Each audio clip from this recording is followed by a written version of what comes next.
Assalamualaikum warahmatullahi wabarakatuh. Saya dari kelompok 12 yang beranggotakan saya sendiri Nur Abdullah Usnamia dengan rekan saya Fitri Rahayu. Di sini saya akan menyampaikan terkait ruang kolaborasi tentang menghilangkan segala diskriminasi dalam pendidikan. Untuk yang pertama, pengertian diskriminasi yaitu tindakan yang membatasi, melengsarkan atau mengucilkan siswa berdasarkan perbedaan karakteristik tertentu.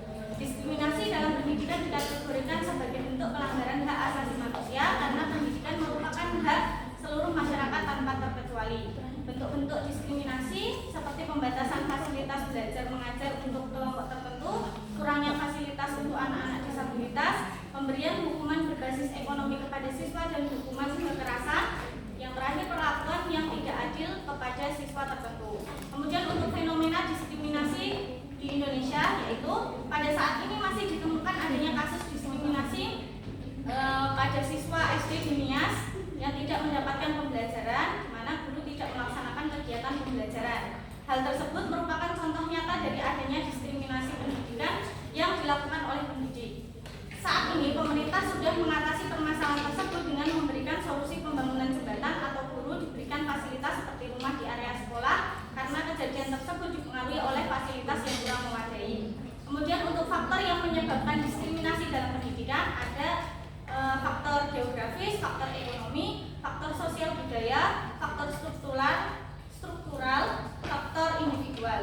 Kemudian untuk upaya pencegahan diskriminasi pendidikan, yang pertama ada mengembangkan kebijakan anti diskriminasi, kemudian pendidikan tentang keberagaman budaya, latar belakang dan inklusivitas, menciptakan lingkungan yang aman dan inklusif, kemudian pelatihan bagi tenaga pendidik untuk menangani isu diskriminasi, melibatkan keluarga dan komunitas untuk mencegah diskriminasi di lingkungan pendidikan, dan pengembangan kurikulum yang berfokus pada keadilan sosial seperti materi hak asasi manusia. Untuk dampak diskriminasi pendidikan di masa yang mendatang, yaitu di tahun 2030, tujuan global adalah menghilangkan disparitas gender dalam pendidikan dan menjamin akses setara bagi semua tingkat pendidikan, termasuk pelatihan kejuaraan bagi masyarakat rentan seperti penyandang cacat, masyarakat adat, dan anak-anak dalam kondisi rentan. Hal ini bertujuan untuk menciptakan sistem pendidikan yang inklusif, adil, dan memberikan kesempatan yang sama bagi semua kelompok masyarakat untuk mendukung keterampilan yang relevan untuk pasar tenaga kerja dan memberdayakan kelompok yang terpinggirkan. Selanjutnya saya akan menyampaikan flyer dari kelompok kami tentang pembelajaran abad 21. Untuk definisinya, proses pembelajaran abad 21 adalah proses belajar mengajar yang mengembangkan keterampilan yang dibutuhkan meliputi berpikir kritis, kreativitas, kolaborasi, dan komunikasi.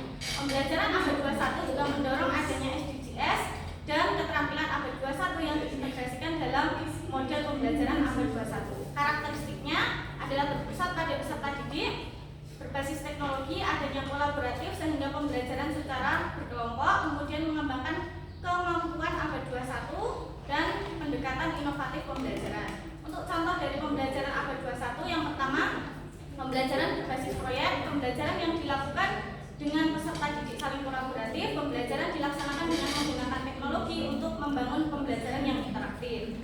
Kemudian yang bukan termasuk contoh adalah pembelajaran dilaksanakan dengan peserta didik mengerjakan soal, kemudian pada pembelajaran juga dilaksanakan secara individu, dan pembelajaran hanya menggunakan buku saja tanpa mendukung kemampuan 4C.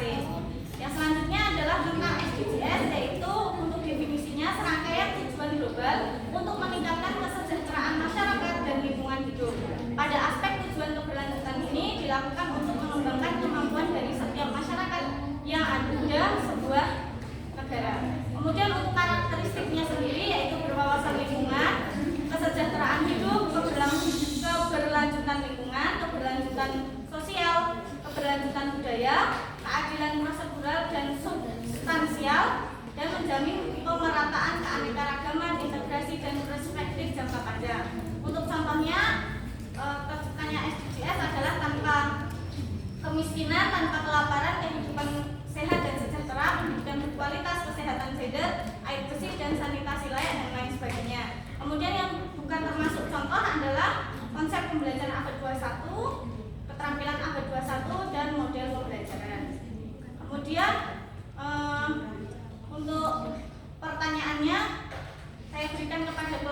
13. Yang pertama, jika Anda harus mengajar di daerah terpencil dengan fasilitas yang tidak memadai, bagaimana cara Anda mengajar secara optimal di daerah terpencil tersebut? Kemudian yang kedua, jika Anda mengajar namun sekolah Anda sangat minim fasilitas, sedangkan masih dalam satu lingkup kota yang sama, sekolah lain memiliki fasilitas yang lebih lengkap dan memadai, bagaimana cara Anda mengatasi bentuk diskriminasi tersebut? Sekian dari saya. Wassalamualaikum warahmatullahi wabarakatuh.